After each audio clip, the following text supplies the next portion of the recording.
So I got into this fight with this Reddit person, and he said that Pokemon Adventures should be for teenagers and not kids.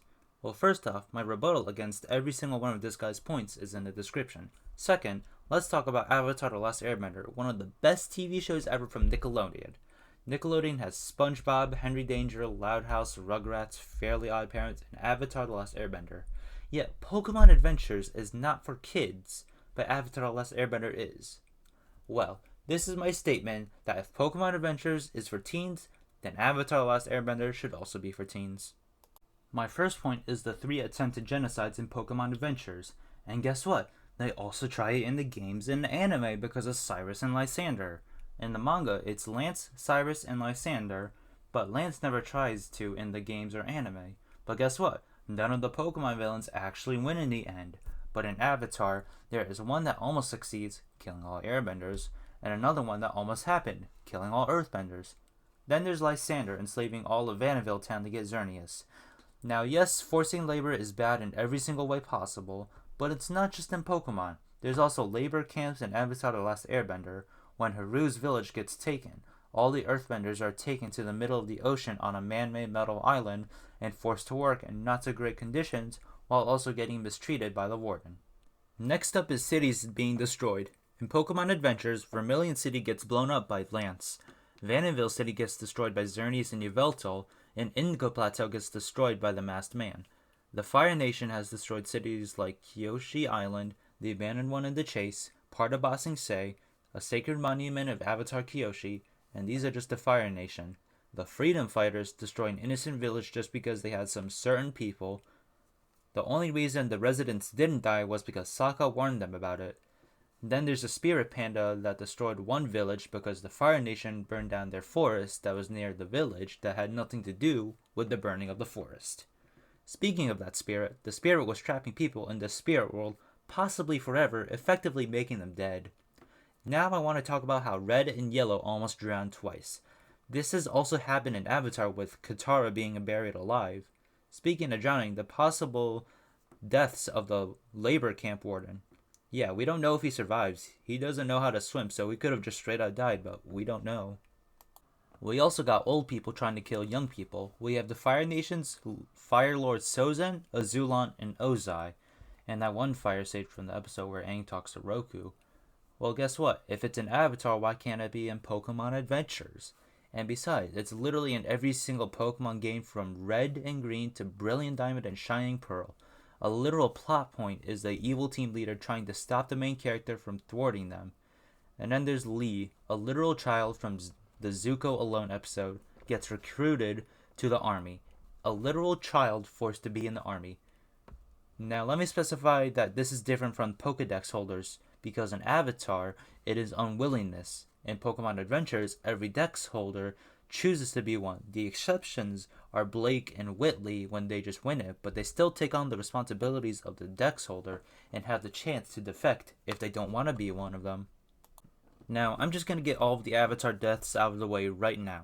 Every Avatar before Aang, literally how the Avatar cycle goes, the Air Nomads, Fire Nation tries to kill them all, Chin the Conqueror via Kyoshi to stop his claim of the entire Earth Kingdom, soldiers being sacrificed, part of the Fire Nation's army's strategy to win a war, Aang, killed by Azula at the end of Season 2, revived by Katara, Jet, killed by the Dai Li, Oma from the Cave of Two Lovers, and by the way, this almost caused Shu, the female, to kill both villages, but she controlled herself, Princess Yue, to revive the Moon Spirit, Lu Ten, at the attack of Ba Sing Se, and Azulon, Ozai poisoned him.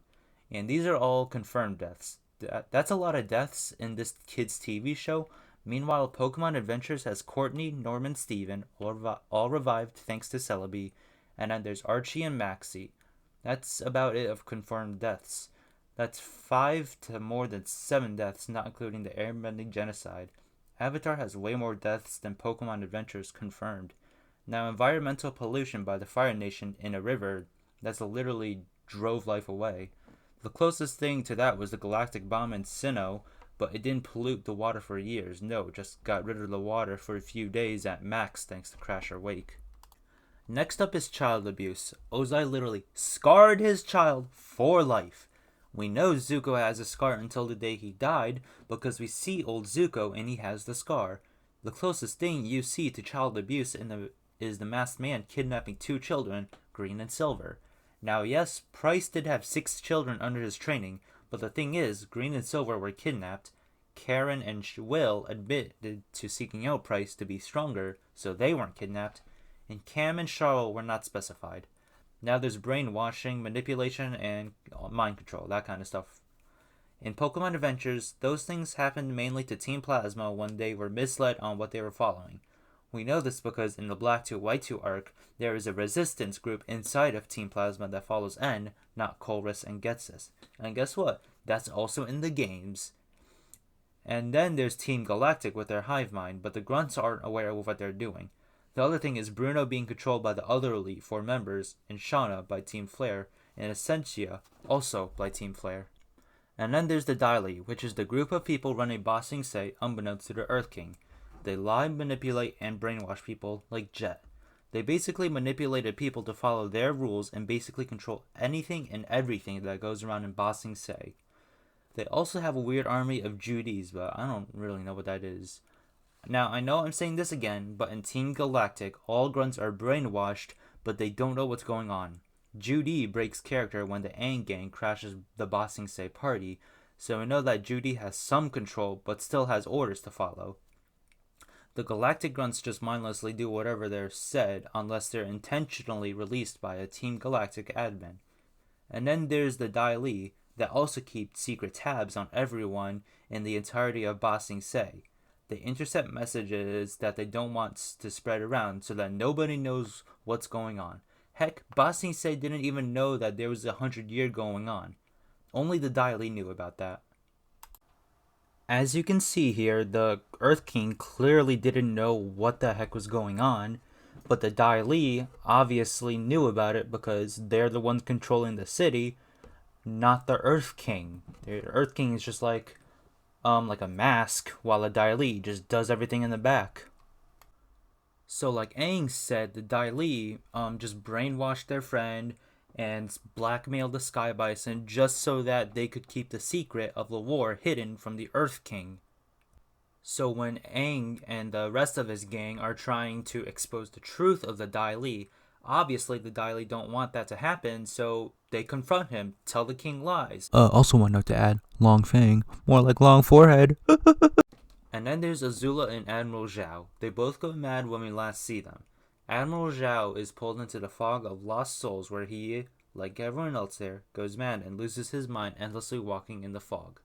Azula loses her mind when her mental state finally collapses because her family despises her, her friends betrayed her, and she has nothing left, so she goes crazy. Now, animal cruelty in Avatar is a thing. There's a circus master that whips Appa into submission, and the Fire Nation imprison Fluffy when they take over Omashu. The only kind of animal cruelty we really see in Pokemon is Team Plasma convincing people to liberate Pokemon because they think they're being cruel, but they're actually not, and now the Pokemon are sad. And Pokemon battles don't really count because the Pokemon consent to it also. Also in Avatar, there's forced marriages, but I can't say a lot because the Dex soldiers are too young and their parents aren't really the most publicized characters. Literally nobody else faces arranged marriages in Pokemon Adventures, but there are 2 in Avatar with Princess Yue and Han, and Ozai and Ursula. Speaking of Ursula, she left an unhappy marriage just so that her son wouldn't die. What is this? Zuko's mom had to leave because Ozai brought the idea of revoking Iroh's throne in the future because he pulled from the invasion of Ba Sing Se. But Azulon, Ozai's father, doesn't like what his son is saying and says that he must be punished for what he's said. He punishes him by saying that he must kill his son, but Ursula doesn't want that, so she makes a deal with Ozai to kill Azulon so that Ozai can take the throne, but Ursula has to leave. This should not be necessary. You should not have to plan a murder on your father-in-law so that your son doesn't die. Now for Pokemon Adventures, I want to talk about Ghetsis' relationship with N, his basically adopted son. In the Black 2 White 2 arc, this article says that Ghetsis beats N almost to death. Except not really. Sure, he injures him greatly, but that was just from a smack of the cane, not beating him relentlessly. But guess what? This also kind of happens in Avatar. In Avatar, although not as shown as the same as N, Iroh gets shot with a lightning by Azula, nearly killing him in the process. And guess what? Both of these scenarios are two family members fighting, getting heavily injured by another family member that they don't really like. I don't really see a difference here. And then there's Ty Lee. I think we all know where this is going, which is actually proving my point because in Avatar, Ty Lee gets sexualized a lot along with Katara. Now, I'm not saying that Pokemon Adventures doesn't have sexualization. I know that it does it with Green originally hiding Pokeballs in her chest area, Gold slapping Green's butt, and Sabrina flashing red, but I'm saying that both series contain sexualization, so it's not just Pokemon Adventures that has it. They both have it. There's also a literal rule on the internet that explains this. And then there's Sozin's betrayal of Roku, leaving him to die. The closest thing we get to this is Gigi leaving White and N. And if this mother flippin' article says that this is the 5th most disturbing thing in Pokemon Adventures, Sozin's betrayal should be at number 1. And then there's Leaves from the Vine. This shows that the effects of the Fire Nation War isn't all just physical marks, but they also leave many emotional marks.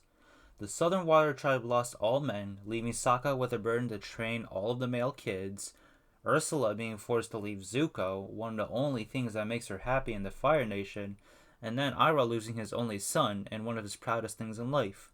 The closest thing we have to leaving emotional marks in Pokemon is PTSD for Green of Bird Pokemon, because that's how she was kidnapped. And now let me talk about Arbok. Let me say, although there was an Arbok that was cut in half, it still survived. And there wasn't even that much visual goriness. And you gotta think about it. This was back in 1997, so Japanese censorship wasn't as big as it is now. So it was looser back then. And there you go. Avatar The Last Airbender, a beloved kids TV show, is more accepted than Pokemon Adventures, even though the dark parts of Pokemon Adventures are also in Avatar The Last Airbender. I have presented the facts, now it's just up to you how you would digest these facts. And let me state that I am not saying that Pokemon Adventures has nothing dark. It definitely does have its moments, but I'm also saying that other things that are dark in Pokemon Adventures are also in Avatar The Last Airbender, a popular kids TV show. That's all. Smell you later.